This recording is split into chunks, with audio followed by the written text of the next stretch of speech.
ሰላም እንዴት ናችሁ ቤተሰብ? ዛሬ በአዲስ ቪዲዮ ተመልሼ መጥቻለሁ። ቪዲዮዬን ከመጀመሪያ በፊት ሰብስክራይብ ያላረጋችሁ ሰዎች ሰብስክራይብ አድርጉ።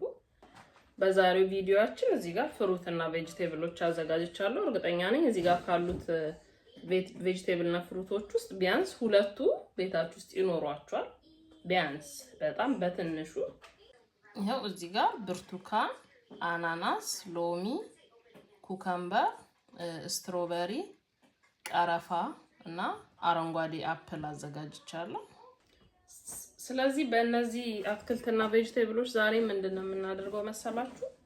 በጣም ውድ ስኪን ኬሮች ከመግዛታችን በፊት ውፍረታችን አልቀንስ አለ ብለን ኮምፕሌን ከማድረጋችን በፊት ቀድመን እነዚህ ነገሮች መሞከር አለብን። ያ ሁሉ ጊዜ እንደምለው ውሃ ጠጡ ጠጡ ጠጡ ላለው ሁሉ ጊዜ። ስለዚህ አንዳንድ ሰዎች ደግሞ ብዙ ጊዜ ውሃ አይጠጣልኝም ምናምን እንላለንና እስቲ ውሃ ደግሞ እንደዚህ አድርገን ብንሞክር እና ጥቅሞቹንም በዛው እየነገርኳችሁ እንዴት እንደምናዘጋጅ አሳያችኋለሁ። ተከታተሉኝ። ውሃዬን ማዘጋጀው በረዶ ከፈለጋችሁ ማድረግ ትችላላችሁ፣ ካልፈለጋችሁ ኦኬ። በረዶ አደረኩ። እዚህ ጋር ይሄው ሁለት ስላይስ ኩከምበር አደርጋለሁ። 2 ስላይስ ሎሚ አደርጋለሁ። ከዛ ምንድነው ማደርገው ውሃ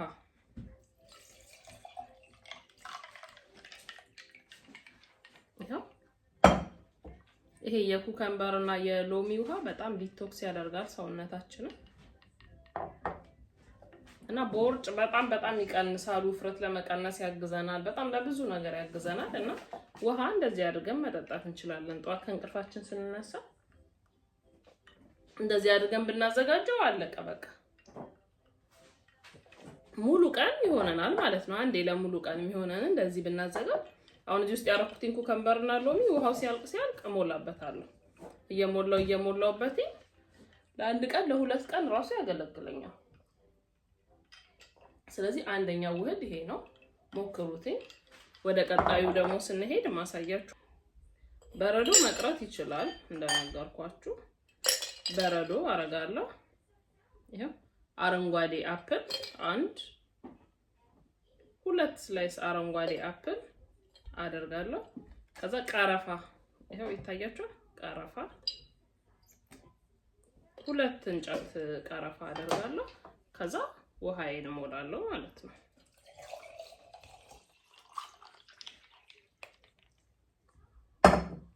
ይሄው ሁለተኛው ውሃ አዘገጃጀታችን ይሄንን ይመስላል። ይሄ በጣም አሪፍ ነው ለልብ። በዛ ላይ የደም ዝውውራችን ቆንጆ እንዲሆን ያደርጋል። ደም ግፊትን ይቆጣጠራልና ለብዙ ነገር በጣም ቆንጆ ነው። ክብደታችን እንድንቀንስ ያደርጋል። አስ ኦልዌይስ ውሃ ክብደት ለመቀነስ ይረዳል። ምንም ጥያቄ የለውም። ስለዚህ ሁለተኛው ሬሲፒ እንደዚህ ነው። እንደዚህ አድርጋችሁ ደግሞ መጠጣት ትችላላችሁ። ሶስተኛውን ደግሞ ላሳያችሁ። ሶስተኛው ሬሲፒያችን የሚሆነው ምንድነው መሰላችሁ? ቫይታሚን ሲ ምናምን ለፊታችን ምናምን ብዙ ሰዎች እንጠቀማለን ቫይታሚን ሲ ለፊታችን። እና አሁን ምንድነው የምናደርገው? ቫይታሚን ሲ እንዴት ነው የምናዘጋጀው ነው ባጭሩ። ይሄው 2 ስላይስ ሎሚ፣ ብርቱካን አድርገን ውሃችን ውስጥ 2 ስላይስ ሎሚ፣ 2 ስላይስ ብርቱካን በረዶዬን አረጋለሁ እኔ 2 ስላይስ ሎሚ፣ 2 ስላይስ ብርቱካን እና ምንድነው ውሃዬን ጨምራለሁ።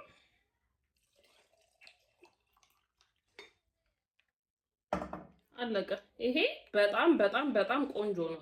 ጧት ስንነሳ ይሄን እንደዚህ እያደረግን ብንጠጣ፣ ሙሉ ቀን ውሃ በምንጠጣበት ሰዓት ውሃችን እንደዚህ እያደረግን ብንጠጣ ይሄው ይታያችኋል።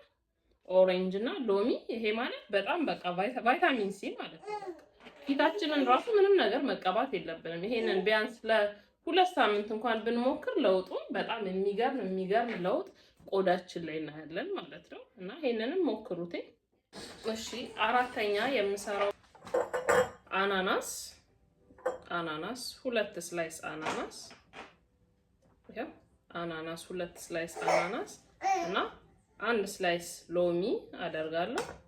ከዛ ውሃ ነው የምሞላበትኝ እንደተለመደው ውሃዬን አረጋለሁ። ይሄው የአናናስ ውሃ ጥቅሞች ምንድናቸው? ለአይን፣ ለጥርስ፣ ለአጥንት ጤንነት እና የማስታወስ ችሎታን ይጨምራል። ኢቭን ክብደት ለመቀነስ ራሱ በጣም ነው የሚያግዘው። አናናስ ውሃ ጠጡ ጠጡ ጠጡ። ብዙ ጥቅሞች አሉት። እንደዚህ ያረጋችሁ መጠጣት ትችላላችሁ ማለት ነው።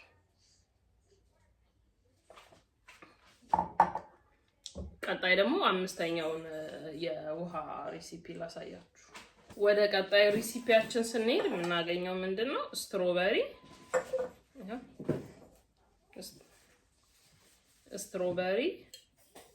እና ሎሚ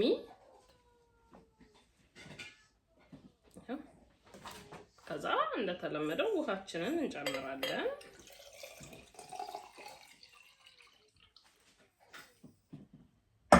አለቀ። ስትሮበሪ እና ሎሚ አድርገን እንደዚህ ውሃችንን ስንጠጣ ደግሞ የተወሰነ ጥቅም እናገኛለን። አንደኛ ነገር እንደቀድሙ እንደነገርኳችሁ ፊታችን በጣም ነው የሚጣራው። ማዲያት፣ ብጉር ምናምን የሚባሉ ነገሮች አይኖሩም። ሁለተኛ ነገር ለአጥንት ጤንነት በጣም አሪፍ ነው። ሆዳችን ውስጥ ያሉ ቆሻሻ ነገሮች ምናምን ያስወግዳል። ሶስተኛ ነገር በሽታ መቋቋም አቅማችንን በጣም ይጨምራል። አራተኛ ነገር ለአጥንት ጥንካሬ በጣም አሪፍ ነው። ይሄ ወገቤን አመመኝ፣ ግሬን አመመኝ የምትሉ ሰዎች ውሃ እንደዚህ እያረጋችሁ ብትጠጡ በጣም ብዙ ነገሮች ታገኛላችሁ። ይሄን ከጠጣችሁ ደከመኝ ምን አለኝ የለም። በጣም ነው ኃይል የሚሰጣችሁ እና ውሃ ጠጡ። በቀን ቢያንስ እስከ 2 ሊትር ውሃ ብንጠጣ ሰውነታችን ላይ በጣም የሚገርም ለውጥ ነው የምናገኘው። አሁን እዚህ ከሰራኋቸው ነገሮች ውስጥ እርግጠኛ ነኝ አንዱ ወይ ሁለቱ የሌለው ሰው አለ ብዬ አላስብም። ይኖራችኋል፣ በእርግጠኝነት አንዱ ወይ ሁለቱ ይኖራችኋል። ስለዚህ ውሃ ስትጠጡ ዝም ብላችሁ ከመጠጣት ይልቅ እንደዚህ እያረጋችሁ ደግሞ ብትጠጡ ሞር ብዙ አይነት ጥቅሞች ታገኙበታላችሁ። የዛሬ ቪዲዮአችን ይሄን ይመስላል። ሰብስክራይብ ያላረጋችሁ ሰዎች ሰብስክራይብ አድርጉ እና አዳዲስ ቪዲዮዎች ስለቅ እንዲደርሳችሁ የደውል ምልክቷን ተጫኑ እና በሚቀጥለው ሳምንት በሚቀጥለው ቪዲዮ እስክንገናኝ ድረስ ራሳችሁን ጠብቁ። ውሃ እየጠጣችሁ ዋሉ። ባይ ባይ።